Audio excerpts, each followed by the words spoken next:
Thanks, Fano is back! Did you miss me? Who wants to see a home run?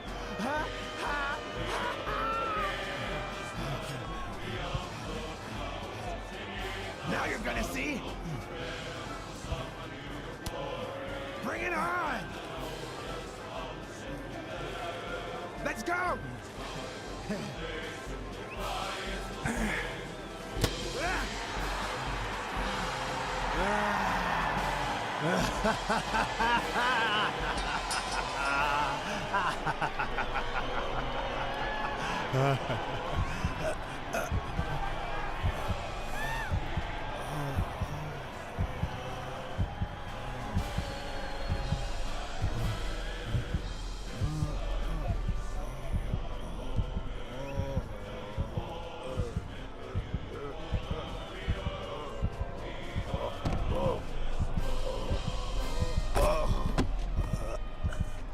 No.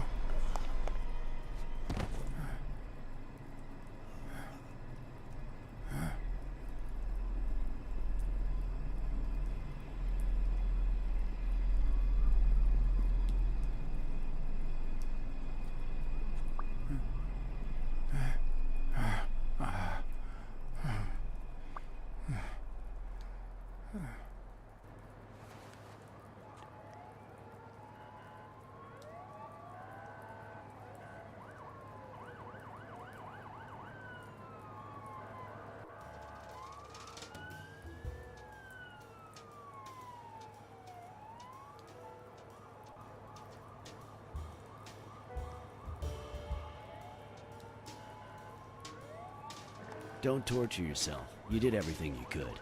Will he make it? The doctors think so. They found him unconscious by the basement door. What?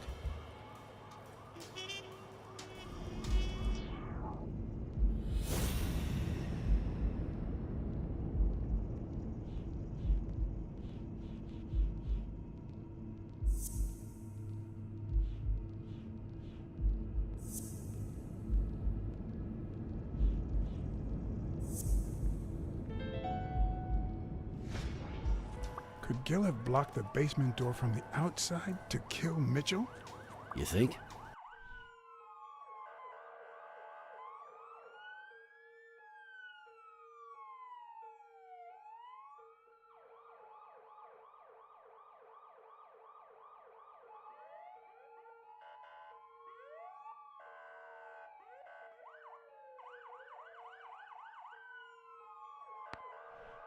That's a serious accusation. Are you sure, or is this just a theory of yours? It's just a theory. Let's hope we get the truth out of him. Huh. You think Gil was involved in the previous murders? What if it was Gil who killed his partner Randall Lee under Mitchell's orders? Another serious accusation. Are you sure? No, I'm not sure yet. But it very well could be the case. Wait. Couldn't Mitchell be Randall Lee's murderer?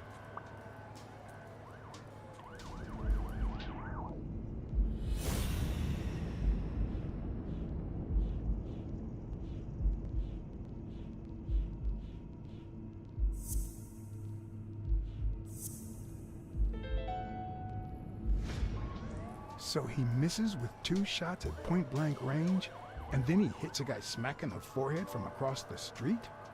No. Mitchell is not the sniper who wiped out Randall Lee. Yeah, I guess you're right. But we still don't know what caused Craig Spano's death.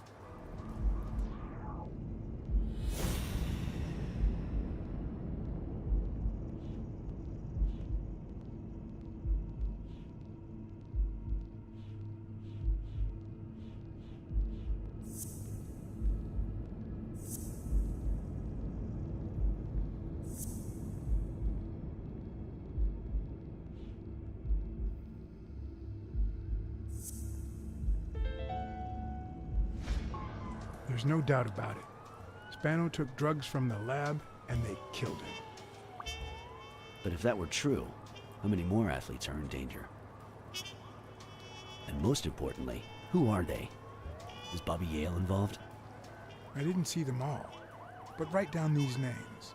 Peter Lowe, Xavier Chains, Helen Moore, Bill Goldman, Miles Benton, Alexander Wood, Jacob Ziegler, and yes, Bobby Yale. Thanks.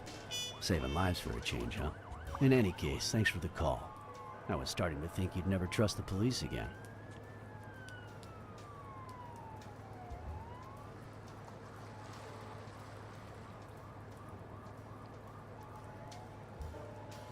I don't trust the cops. I trust you. Smile, Johnny boy. Thanks for the tip. This is going to win me the Pulitzer. Get that guy out of here.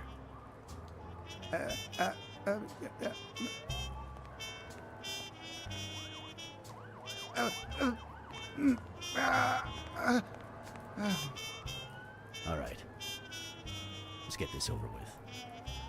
When the war ended, Mitchell convinced Groon to use his super soldier drugs on elite athletes. Somehow, Dunn found out about Mitchell's scheme. So when Mitchell heard that Dunn was onto him, he ordered Randall Lee to kill him and frame Yale for the murder. Then, he made Randall search Dunn's house and the gym for any incriminating evidence he might have had against him. The poor cleaning lady died almost by chance. When you stuck your nose in the case, he tried to scare you by sending his thugs to give you a beating. And when that didn't work, he asked Randall Lee to finish you off on the gym rooftop. But Randall not only failed, he got captured.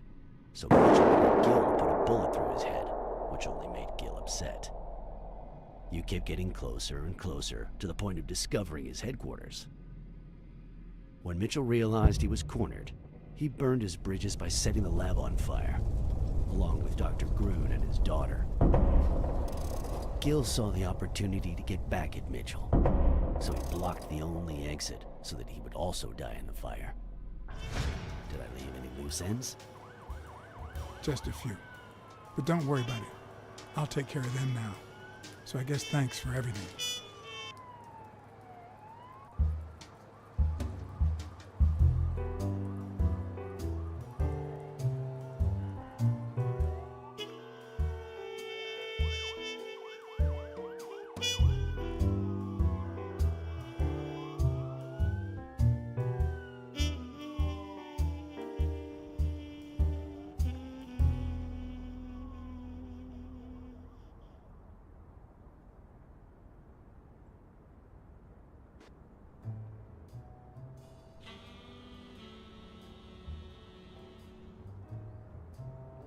In your classic noir films and novels, solving a case never amounts to a happy ending.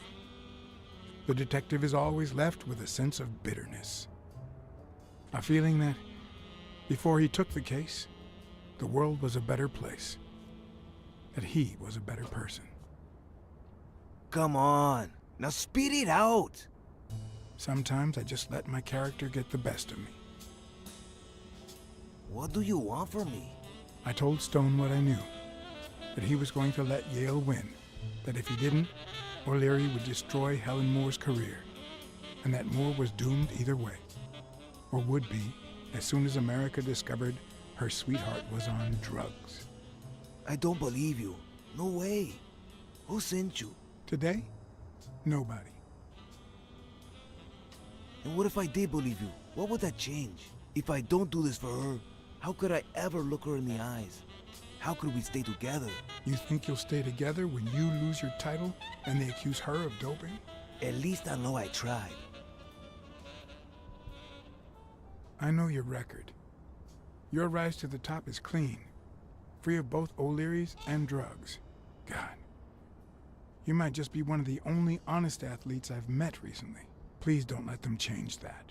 Is it all about being professional to you?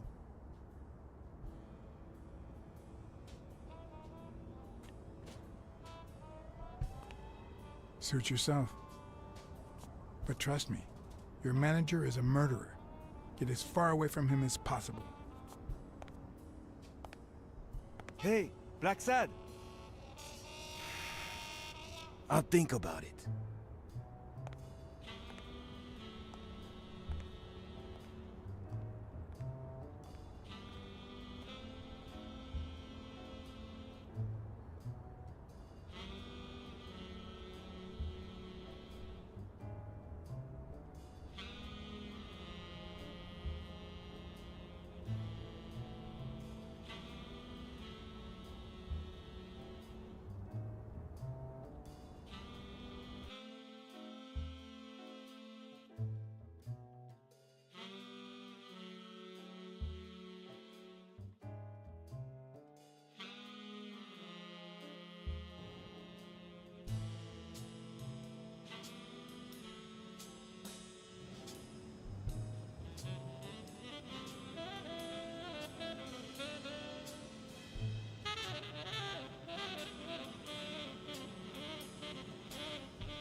Yale confirmed to me that Dunn found out that Mitchell was giving him meds.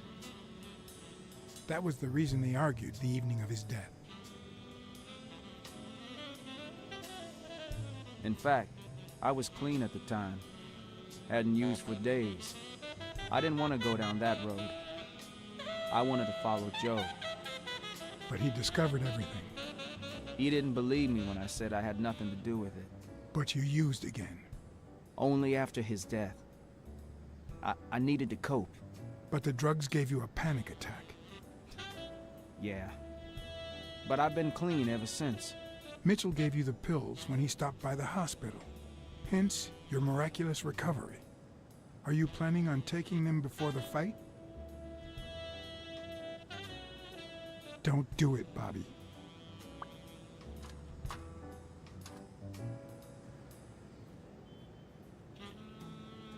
Someone has to save the gym. I owe it to Joe, and Sonia, and my Aunt Mary. Your father would never have done this. What? I told Yale everything I knew about his father's death. I couldn't say how he took it. Just like I can't tie it to the mysterious drowning of Desmond O'Leary, who appeared dead in the Hudson River next to Pier 27 several weeks later. Sorry about your Aunt Mary. She was a good woman.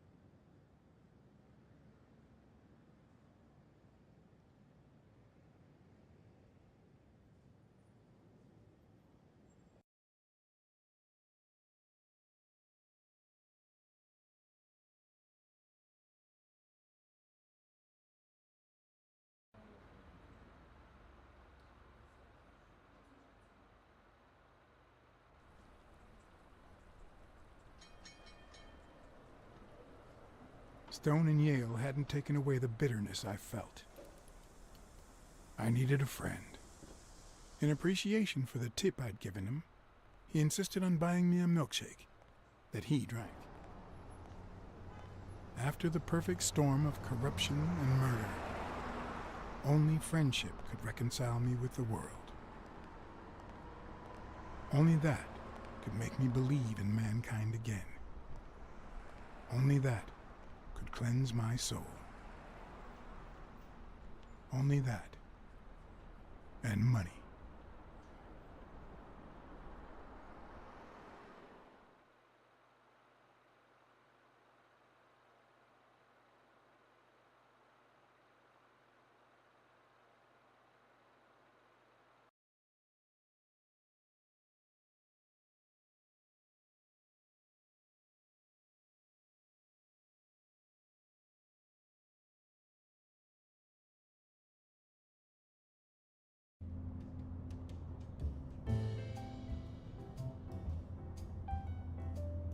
In your standard noir novel, Yale and Stone would be punished for breaking the rules. There would be justice for Sonia, the victim.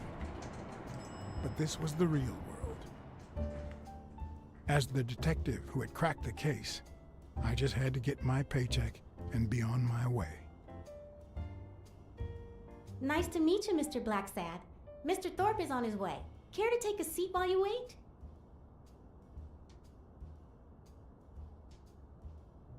I guess I'll just have to wait. He'll be here in a minute. Please, take a seat.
That's not possible.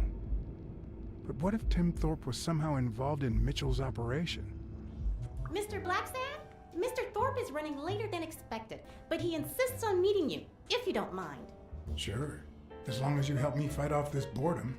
That's not in my job description, but...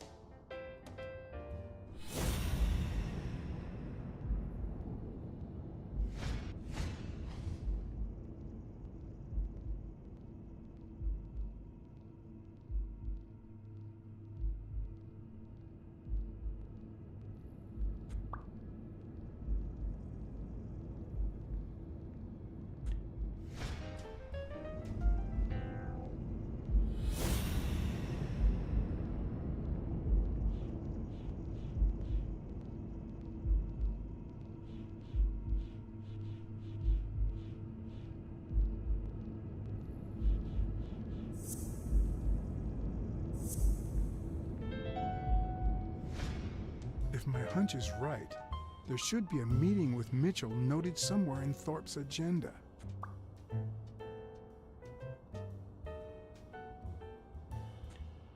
Well, you see, I've got a problem. In order to figure out how much Mr. Thorpe owes me, I need to know what day I started working on the case. But I can't remember. You wouldn't have that written down, would you? It sure wasn't on my shift. I remember. Let me see.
What?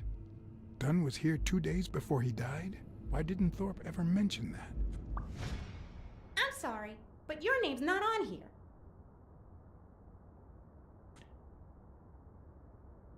Wait, I just remembered something. The day I came, Joe Dunn had just walked out the door. Well, no. You don't have any appointments. Although, I guess I could have forgotten to write you in. Mr. Dunn, who's usually very kind, left in a flurry. He even slammed Mr. Thorpe's door. Okay. Now I know I have to get into Thorpe's office. And he didn't even say goodbye. Yes, that was the day. You don't recall me because the minute I saw Dunn stomp out, I followed him. I never actually came in. Of course. That explains it. No doubt. So, since it looks like Mr. Thorpe won't be here soon, I think I'll go take a walk down the hall. Gotta stay in shape.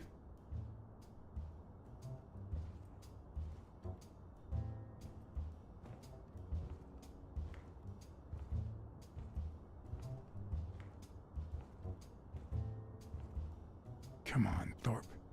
Tell me there's a back door to your office.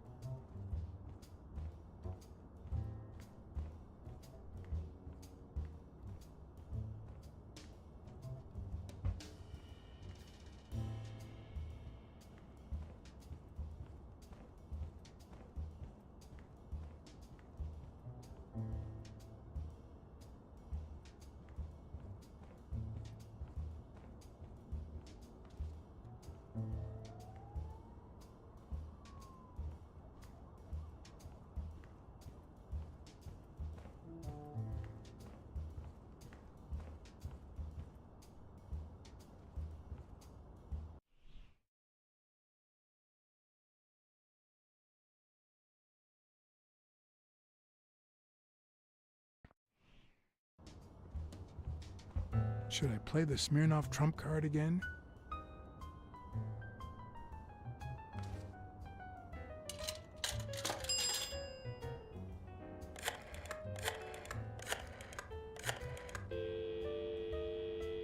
Smirnoff didn't know what to think. He asked me to watch out and call him as soon as I had more information. He also told me that Gil had finally talked. He denied having blocked the basement door and said the truck door opened, but he got knocked on the head as soon as he tried to get out. He then woke up when the police found him beside the basement door. Obviously, the same person who had jammed the door had carried him there.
In my experience, when something looks really good, it ends up smelling really bad.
Of course. Oh, crap.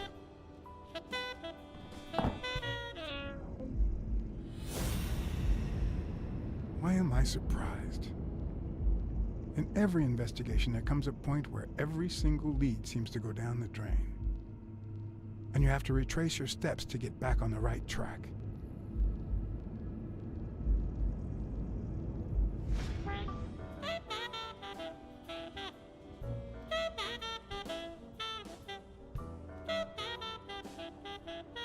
One of the strengths, the accuracy of his throw. I earned the nickname Iron Arm. I used to throw the ball in 50 mm. And yeah, whatever it wanted. And my coach, the great Joffrey Sox. And so I worked hard. Pearl Harbor. Enlisted immediately. After losing a partner in combat, a serious injury, I asked to be relocated. I became a sniper. I know I shouldn't say this, but I was one of the best in the Army, and it was all thanks to my accuracy. No, it was all thanks to Jeffrey Sachs.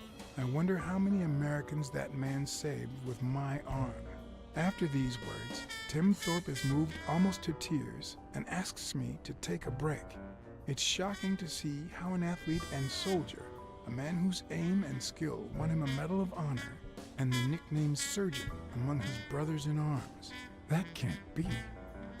I mean, it could be a coincidence, but no.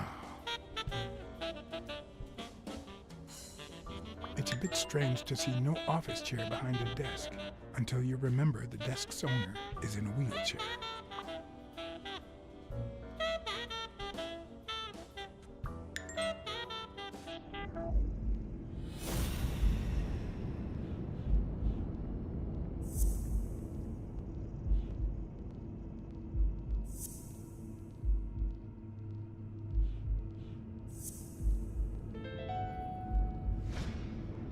That's it.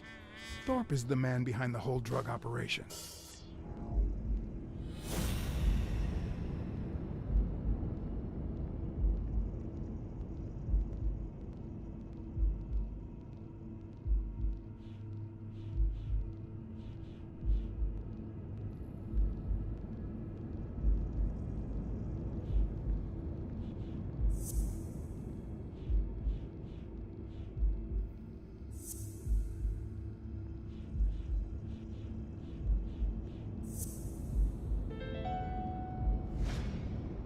Wait, what if Groon's drugs helped Thorpe walk?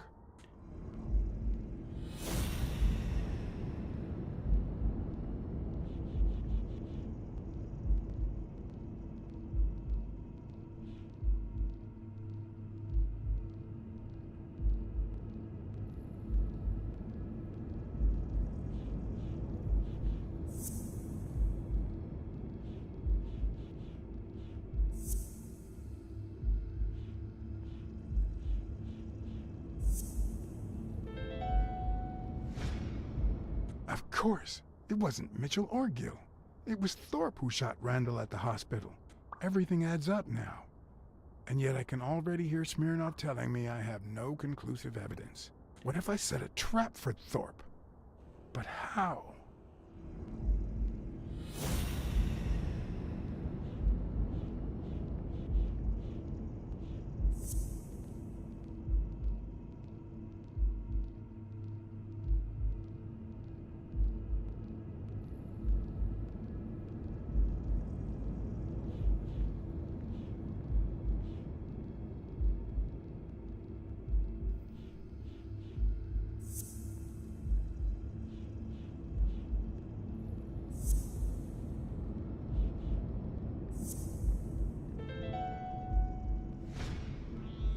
Ha! What if I place Thorpe's gun up there and corner him so that he has to stand up to get it?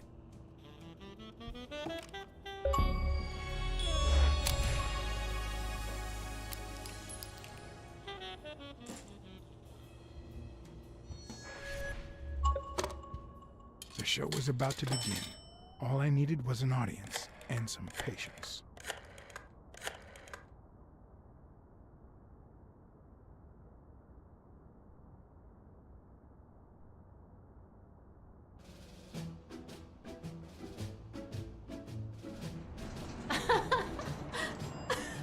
Stop it! Arr! Don't you know who you're dealing with, matey? What a silly man. Mutiny! You wants to be shark bait, do ya? Oh, Blacksad. I feel terrible for keeping you waiting.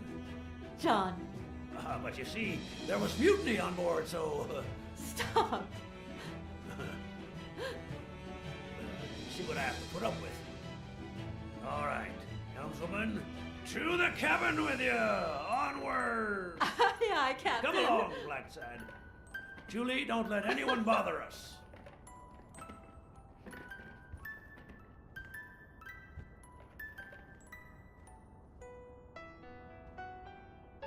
Honey, will you wait in the boardroom for me, please? But I'll just be a minute then. I think you've already suffered enough. okay. And think about where you'd like to have dinner tonight, okay?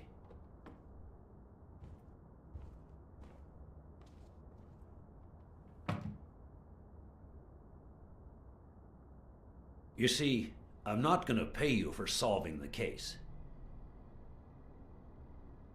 Fair enough. The truth is, I didn't solve it. No, it's not that. You'll get every penny we agreed on, and more. But not because you solved the case, but for her. 2 days ago, she wanted to end it all. Drop out of college, sell the gym. Too many wounds to heal.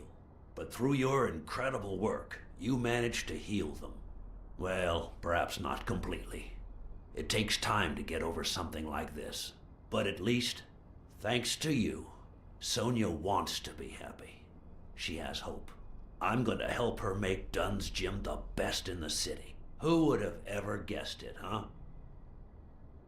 I'm happy for her. She's been through a lot, and honestly, I wasn't sure she'd make it. Well, she hasn't just yet.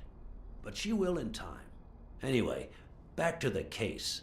All those people you confronted. Gil, the German doctor, even Mitchell. Huh. I would have never suspected him. Did they say anything? Why did they do it? Did they mention any accomplices? They did mention a certain surgeon. Surgeon? You have any idea who that could be? A journalist told me. Ring a bell?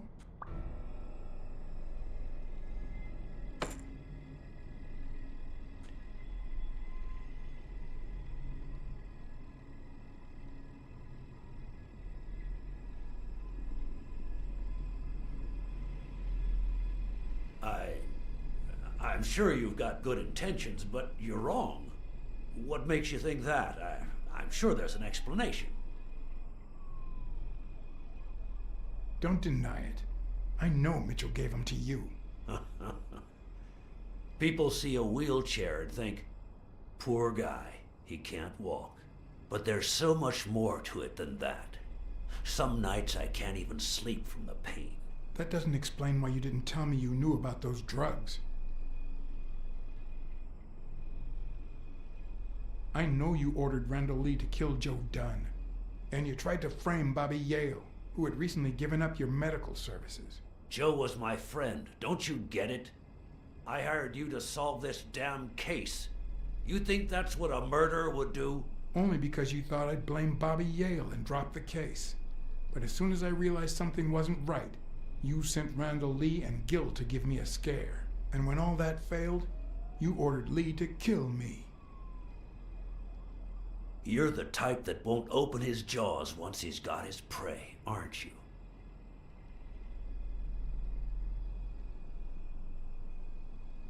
You're right. I never let go of my prey.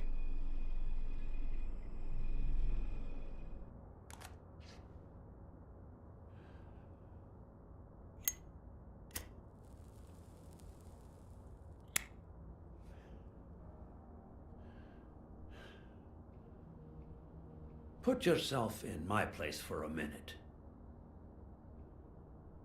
You're a promising football player who just got back from the war, but you're still a nobody.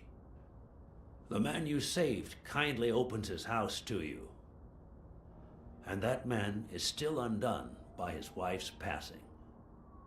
He works all day at his gym, and he drinks himself to sleep at night.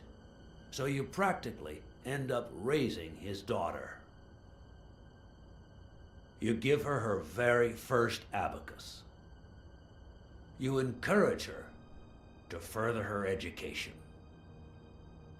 You comfort her when she misses her mother and her father.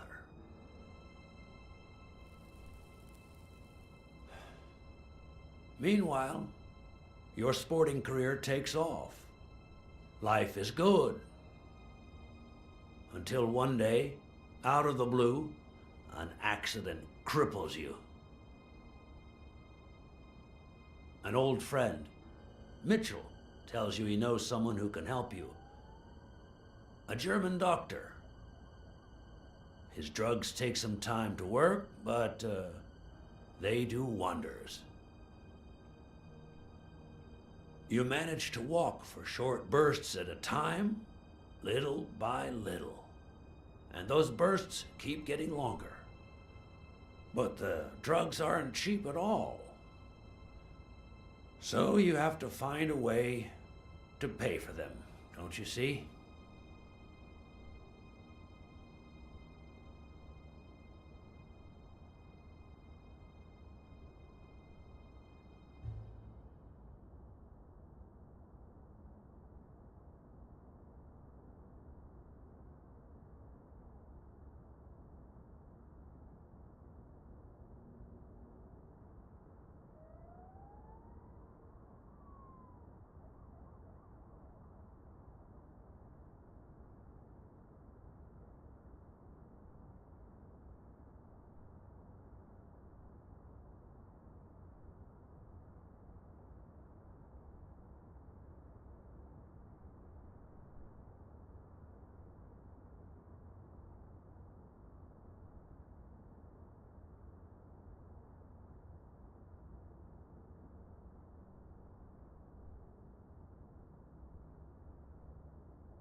So you started by selling drugs to athletes.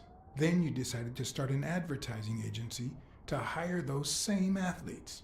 Drugs would help them excel, and you'd get better ad deals. The perfect business model. Your first client? Craig Spano. His career had hit a rough patch, so...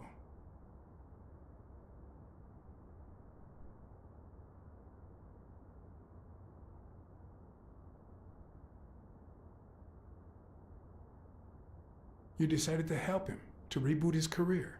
And yet, when the drugs started having serious side effects, you got rid of him. Afraid he would talk, you tried to kill him. That's why he hid. From then on, your business was smooth sailing. You even began to think you were above the law.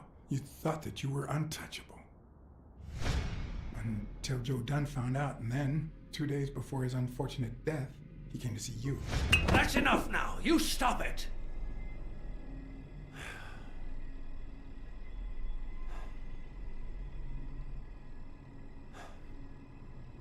Now, I don't know if I'm above the law, but I am sure as hell not beneath it. Do you know how much power I have? The kind of people I eat with every day? I could shoot you right now, and nothing would happen to me. With that gun you keep in your drawer? I'm afraid not.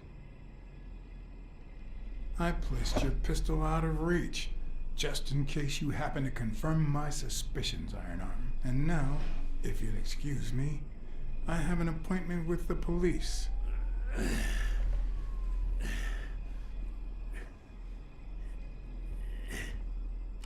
I won't let anyone wreck my life again. Sonia and I, we deserve a future. You can come in now, Smirnoff. Timothy Wilson Thorpe, drop your weapon. You're under arrest. You have the right to remain silent. Anything you say can and will be used against you in a court of law. You have the right to an attorney. If you cannot afford one, the state will provide one for you. Mr. Thorpe.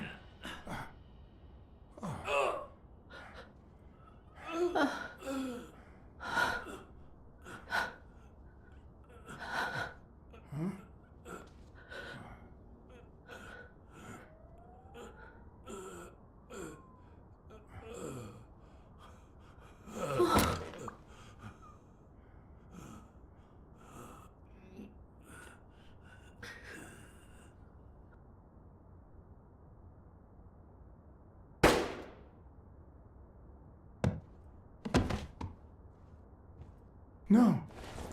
Oh, oh, no.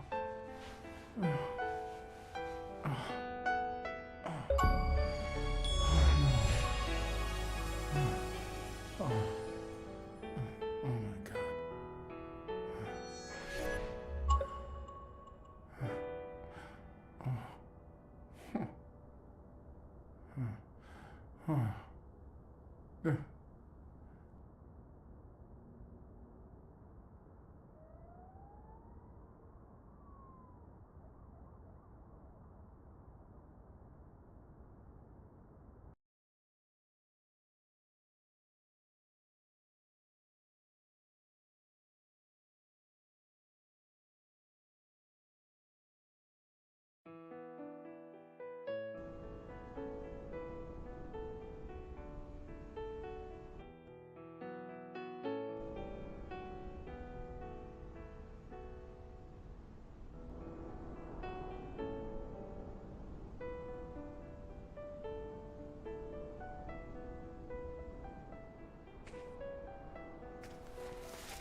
After everything that had happened, the last thing I was interested in was the fight.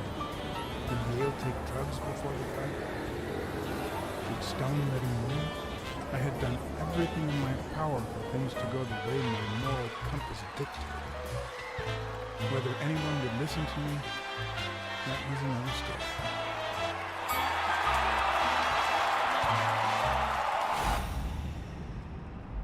Because no matter what they tell us, our actions don't always determine our future. My moral compass. As if I even knew what that means. I didn't even know what to think of my performance throughout the case. Did I have a clear conscience? Would I have made the same decisions, given the chance?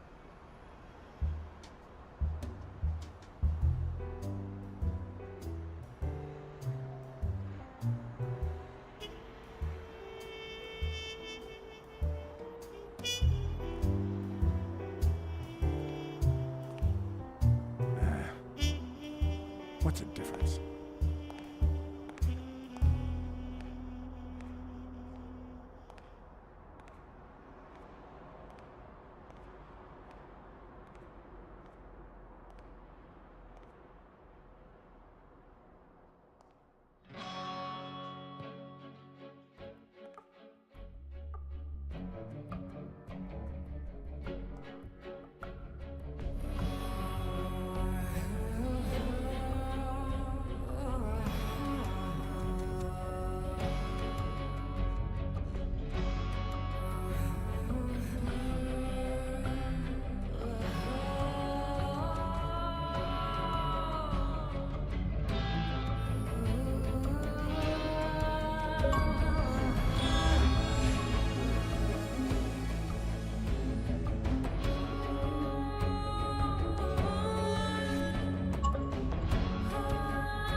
Sometimes when I walk into my office, I get the feeling that I'm walking among the ruins of a lost civilization.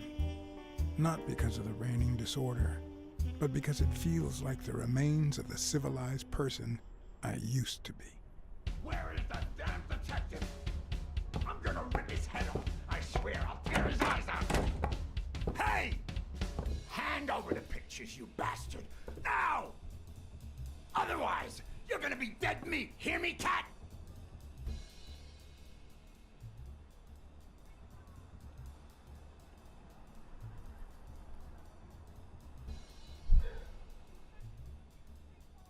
Keeping your mouth shut, huh? You asked for it, buddy. I'm gonna kill you!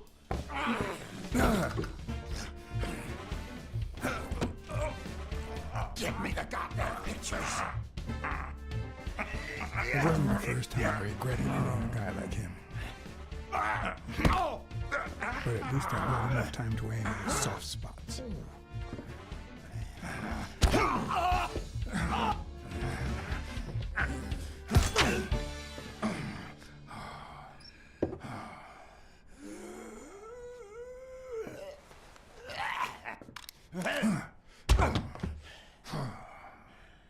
Oh man, you broke my jaw!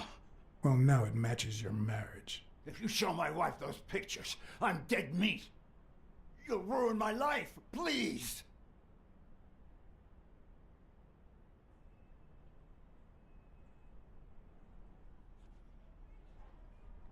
Hey, you're mad, I get that, but listen to me, please.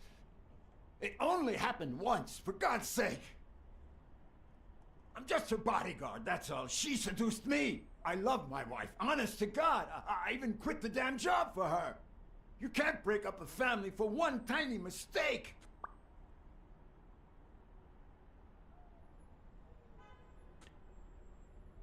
You're just trying to make me nervous, right?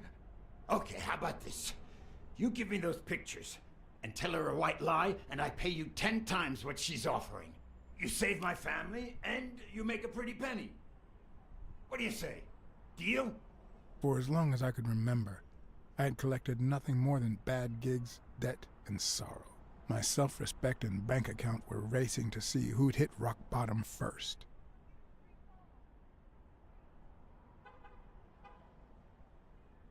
Look, partner, I've been asking about you. You're a good detective, but I know you've seen better days. You've had nothing but crappy cases lately, like this one. I'm offering you a way out. Money can go a long way, you know. You could try running some ads. Maybe you'll find better clients and well-paid gigs. You know, start all over? Come on, think about it. You can save my family and save yourself.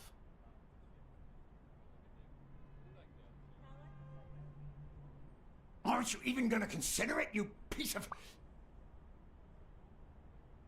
Okay, now I'm officially about to lose my cool. 3, You son of a... 2, Wait, man, don't shoot! 1. You are gonna regret messing with Eugene Colbert. I swear to God you will. My uninvited guest had left me several gifts. First of all, a swollen hand. That guy's skin was hard as a rock. Second of all, an empty wallet. Business as usual. Third, the feeling that my silence had been far too revealing.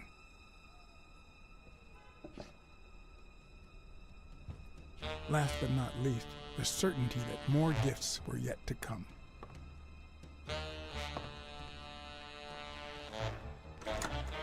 He's a nice guy. You'll,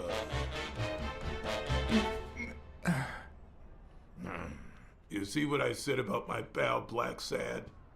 Doesn't even know you, and he's already offering you a seat.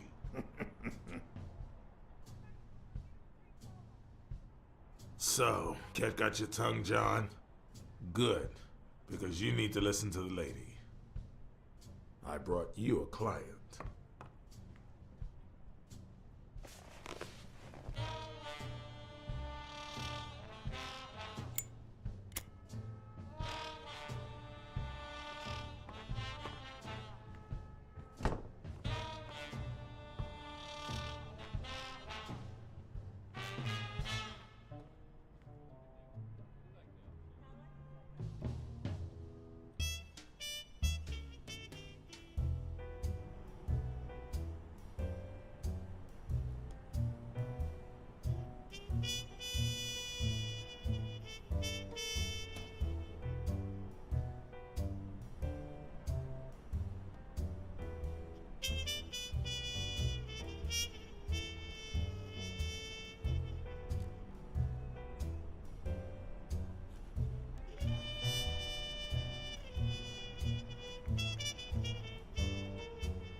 And that's why we need to find him soon, or we will have a very serious problem.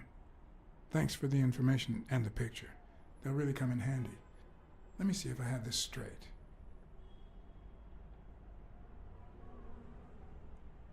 Bobby Yale, a boxer at Dunn's gym, has a crucial fight against the reigning champion in 2 weeks. But he disappeared 2 days ago. Yes. Your father, Joe Dunn, boxing manager and gym owner, hanged himself 2 days ago. Yes.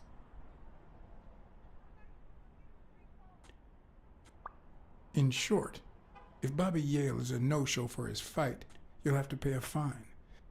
But since you don't have the cash on hand, your father's gym would have to close. Yes. So you want me to find Bobby Yale? Yes. No. Jake wants you to find Bobby. Oh, I see. Well, first of all,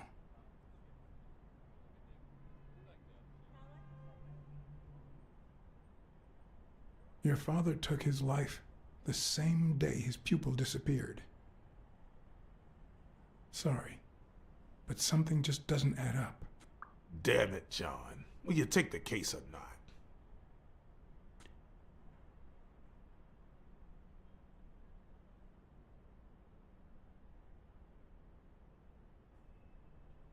Mr. Blacksad, are you okay? Maybe fate was trying to force my hand, inching me toward the case. Alas, my swollen fist was just too painful to ignore. And I still wonder if I did the right thing.